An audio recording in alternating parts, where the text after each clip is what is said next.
Qyteti i Kavajës u kthye në një qendër të inovacionit me zhvillimin e Kavaja Code Fest, një festival i parë i këtij lloji që bashkoi nxënës, prindër, mësues dhe profesionistë të teknologjisë në një garë idesh dhe projektesh digjitale. Nisma sjell në Shqipëri nga Innovation Academy në Kosovë, drejtuar nga Ensar Bajrami dhe Fatbarda Dallku, ndërsa në Kavaj organizimi u drejtua nga drejtoresha Valbona Karkini Mustafa. Në këtë aktivitet morën pjesë 80 nxënës me 33 projekte, të cilat varionin nga aplikacione edukative, faqe interneti, robotik dhe deri te inteligjenca artificiale. Për të ndjekur nga afër këtë risi në qytetin e Kavajës, ishte edhe nënkryetari i Bashkisë Kavaj, zoti Genci Gjylsheni, i cili nuk e fsheu këtë kënaqësi të veçantë për këtë festival. Ai tha se ky aktivitet është një risi për qytetin dhe se Bashkia e Kavajës do të mbështesë këto aktivitete.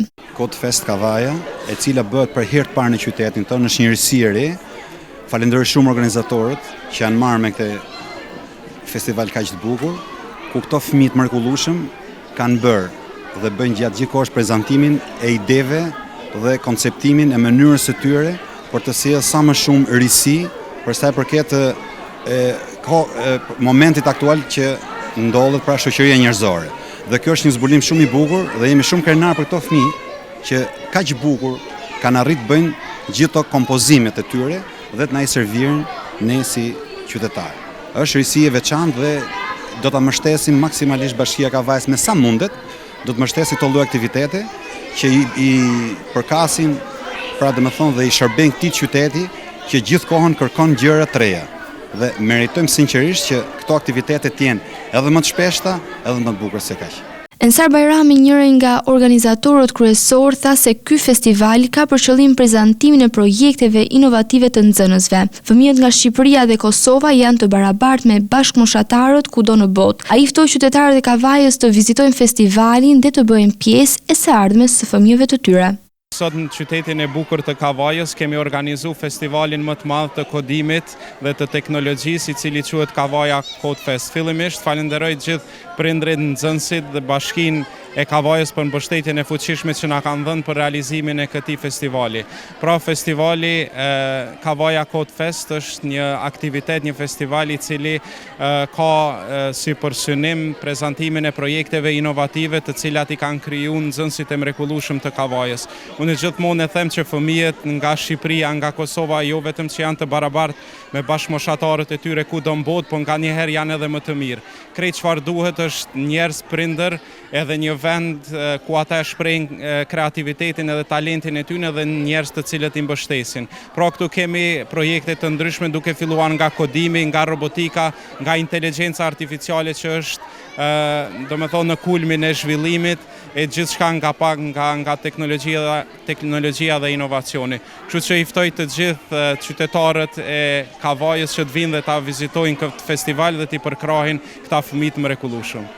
Okej, patjetër. Fillimisht do doja një prezantim të shkurtër, pak a shumë si mund ta kuptoj publiku i thjesht këtë aktivitet që është zhvilluar. Pra, dikush që nuk e di se çfarë është teknologjia apo çfarë është inteligjenca artificiale. Po gjithë këta fëmijë vijojnë mësimet në Yes Innovation Academy në Kavaj dhe mësimi i cili është zhvilluar gjatë gjithë vitit, këta fëmijë kanë ardhur me një projekt real. Pra dikush ka krijuar një robot përmes të cilit është munduar që me zgjidh një problem real të qytetit të Kavajës. Për shembull, kemi një website i cili quhet Visit Kavaja. E dim që Kavaja është një vend turistik edhe përmes këtij website ata po mundojnë që të përçojnë mesazhin te turistët që të gjejnë më lehtë ato vendet më të mira që janë të Kavajës, duke filluar nga plazhet, nga monumentet historike dhe gjithçka tjetër. Kemi edhe inteligjencën artificiale e cila përveç se po na lehtëson punën, po na ndihmon shumë edhe në punët e përditshme, mirë po edhe është një diçka e cila duhet me mësu, është e kohës dhe nxënësit prej kësaj moshe duhet me mësu. Pra është e thënë që nxënësit prej moshës të vegjël nëse mësojnë kodimin, atëherë bëhen më të mire edhe në lëndët e tjera, sidomos ka shkencat, se përveç kodimit këtu ka pak edhe matematikë edhe shkencat të tjera, kështu që është diçka që e zhvillon shumë logjikën.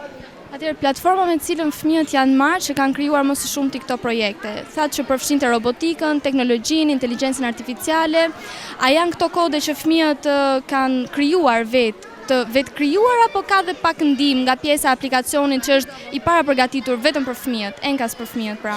Po, ne jemi të licencuar, të akredituar nga platforma e kodit, e cila është një platformë amerikane, ku platforma e kodit është në për shkolla publike në Amerikë, edhe atë e kemi sjellë edhe në Kavaj edhe në Kosovë, pra mësojnë nga ajo platformi, por këto krijime janë e gjitha burojnë nga thellësia dhe nga kreativiteti i fëmijëve, janë të gjitha krijimet e tyre. Normalisht këta janë të mentoruar nga profesionistë të jashtëzakonshëm të Kavajës, të cilët kanë përfunduar studimet në këtë drejtim dhe janë bashku nismës sonë. Ndërsa Fatbarta Dallku, gjithashtu njëra nga organizatorët kryesore, u shpreh për drita televizion në lidhje me vështirësitë teknike të projektit, puna deri në orët e vona, por sipas saj gjithçka u realizua. Ajo u shpreh se kjo është një nismë e bukur dhe shpresojmë që vitin e ardhshëm të kemi edhe më shumë mbështetje.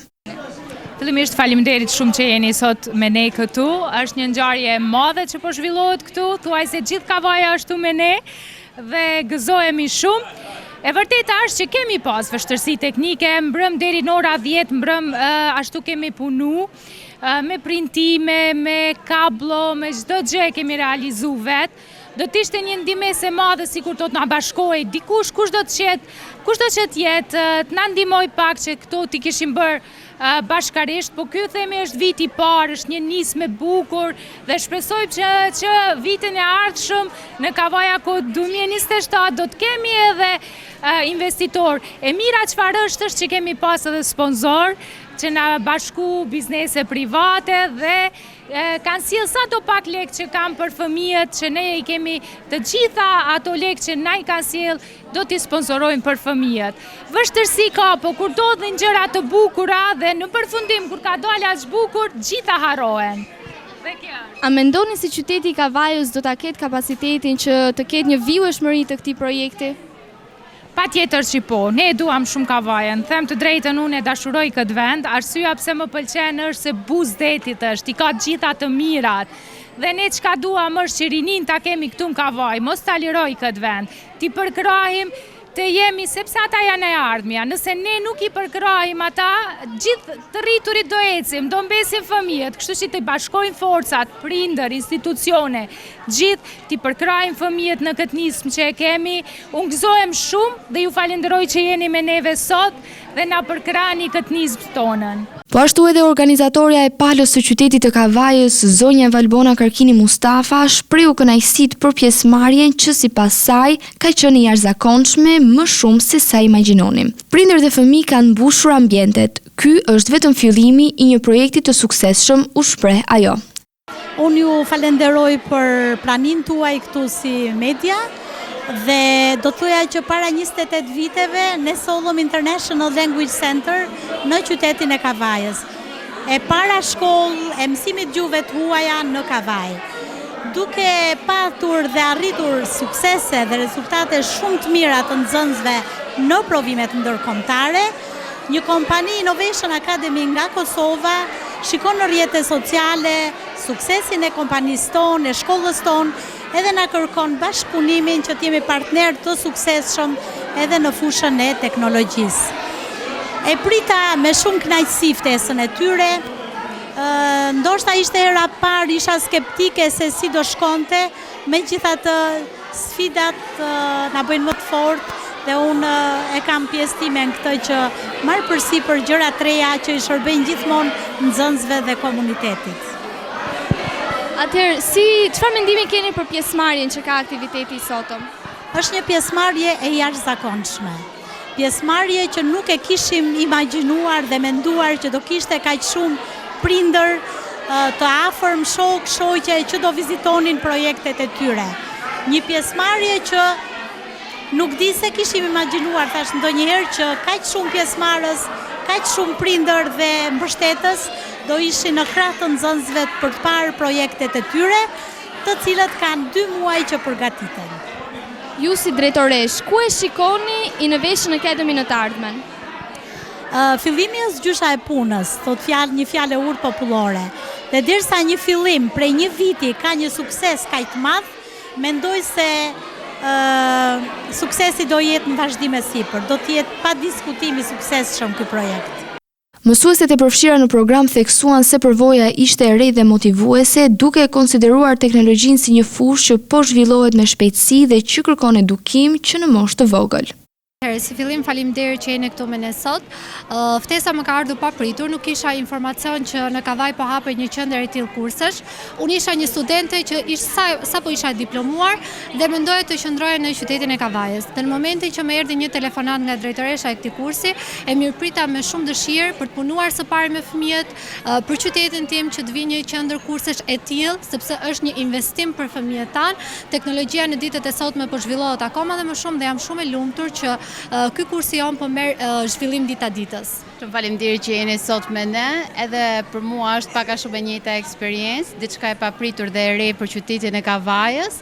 Unë kisha dhënë më përpara mësim, por të jepja në një qendër kurses ku teknologjia dhe inovacioni ishin synimi dhe pika kryesore e këtij aktiviteti, ishte diçka ndryshe dhe diçka shumë e bukur.